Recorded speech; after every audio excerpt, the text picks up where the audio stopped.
Have you ever wondered, when did the NHL get a salary cap? Or why did the NHL adopt a salary cap? Or even, what kind of cap does the NHL have?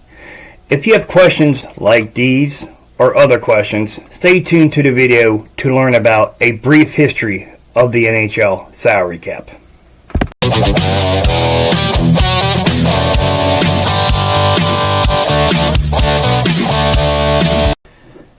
Before we get to the video, this video is about the basic history of the NHL salary cap. We'll go over things like lockouts, CBA agreements, anything that could majorly affect the base structure of the salary cap. Things like being cap compliant, free agency trades, waivers, and buyouts will all each have their own videos down the road, so stay tuned to those. And with that, let's get back to our video.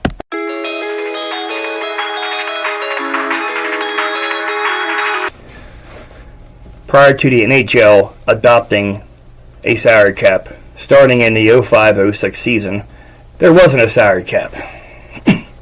Deep pocket teams like the New York Rangers and Detroit Red Wings could and would outbid most teams for talent.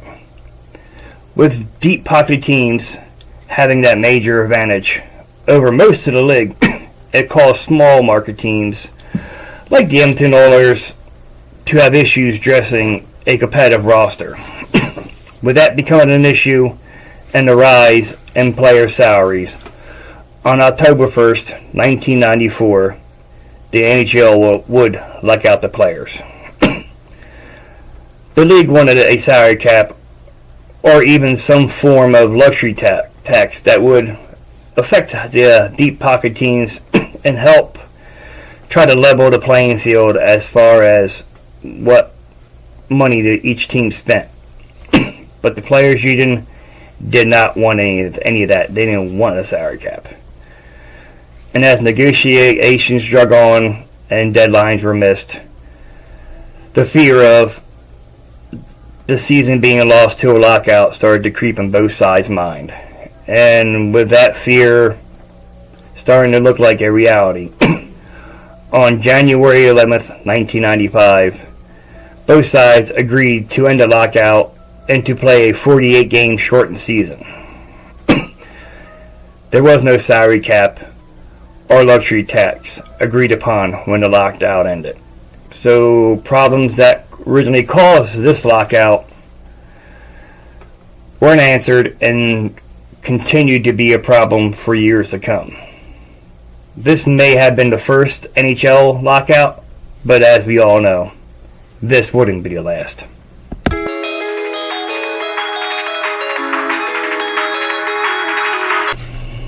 The previous CBA ended on September 15th, 2004. Thus, that was the beginning of the 04-05 lockout.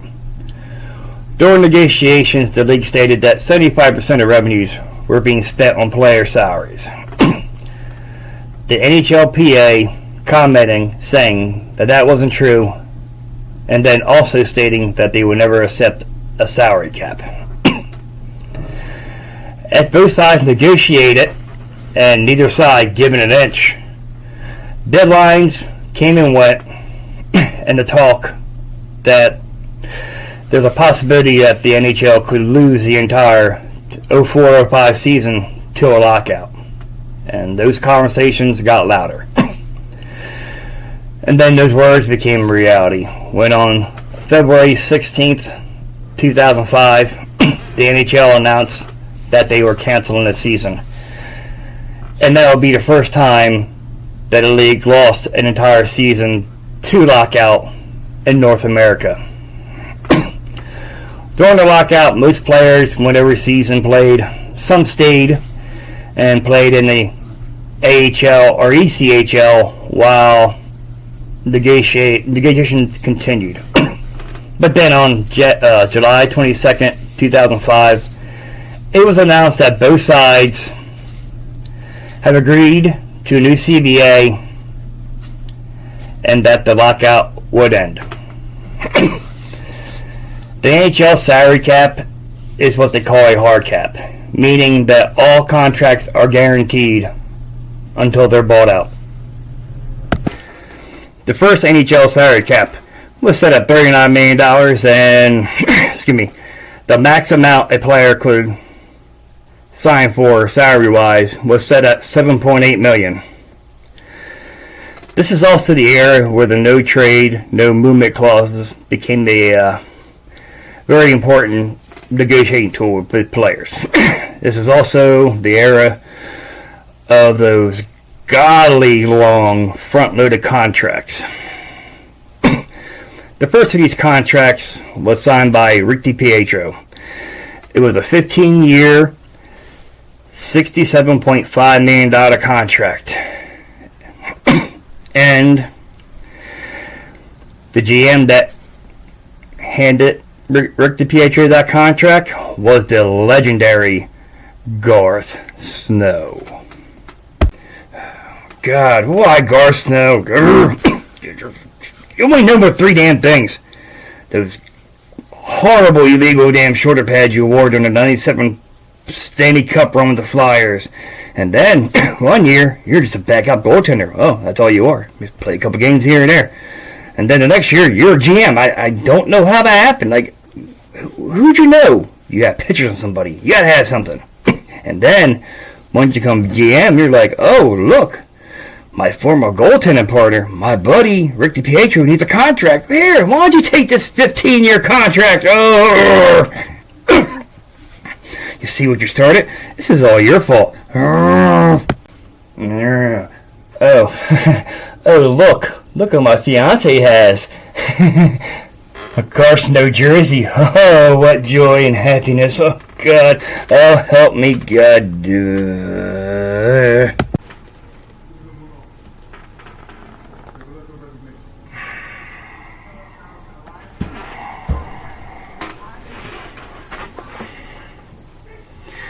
Thanks, Garth. Probably the best known of these contracts was the contract that Eli Kovalchuk signed.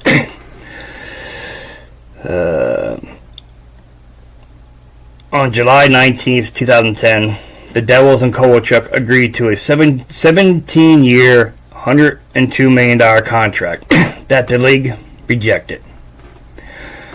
The two sides came upon agreement of a new contract, and then on September 4th of 2010, it was announced that the league approved a 15-year, $100 million contract for Eli Kovalchuk from the Devils. The Devils were penalized and fined because of the first contract was illegal. Most of these contracts should be ending pretty soon. An example is Sidney Crosby. On June 28, 2012, Crosby signed a 12-year, $104.4 million contract. And this coming season will be the last year of that contract. So, slowly but surely, these contracts are starting to end. Speaking of these contracts, that leads us to the 2012-13 lockout.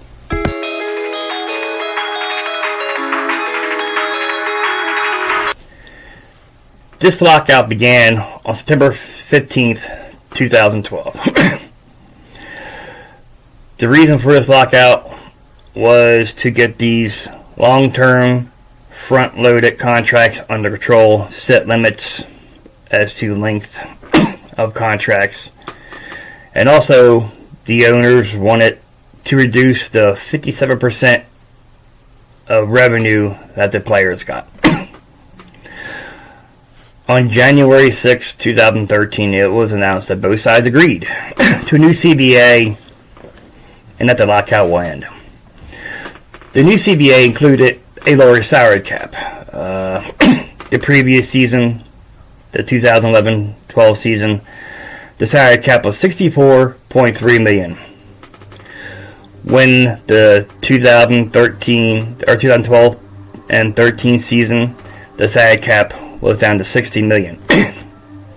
But then the following season, the 2013 and 14 season, the salary cap will go back up to $64.3 million. And also, contracts had limits. If you're re-signing a contract, the max is 8 years. If you were a free agent signing to a team, the max is 7 years. To help each team get cap compliant, every team had a total of 4 amnesty buyouts. 2 at the end of the 12-13 season, and 2 at the end of the 13-14 season. These buyouts could be used like regular buyouts, but also the amnesty buyouts could be used on contracts that you have already bought out. Basically saying, if you bought a player out prior to the lockout and you got these amnesty buyouts, you could use one of them buyouts on the contract that's already been bought out, and that contract will be completely off your books. So teams definitely use those buyouts to get rid of some high-priced players that weren't quite working out. So now we're on to the 2021 CBA.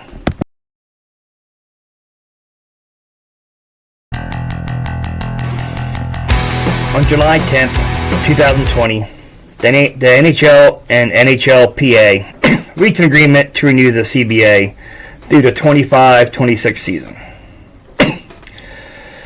Included in the new CBA was the increase to the minimal player salary. It went from $700,000 to $750,000.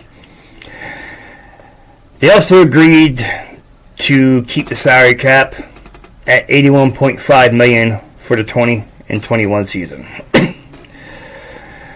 And for the next 3 seasons, the cap will go up $1 million each season. Since the salary cap was introduced 19 years ago, the cap has went up $49 million. Oh wait, don't forget to subtract the $4 million from the lockout shortened season of 2012-2013. So, within 19 years, basically, the salary cap has gone up $45 million. It's not bad. It's doubled what the original was.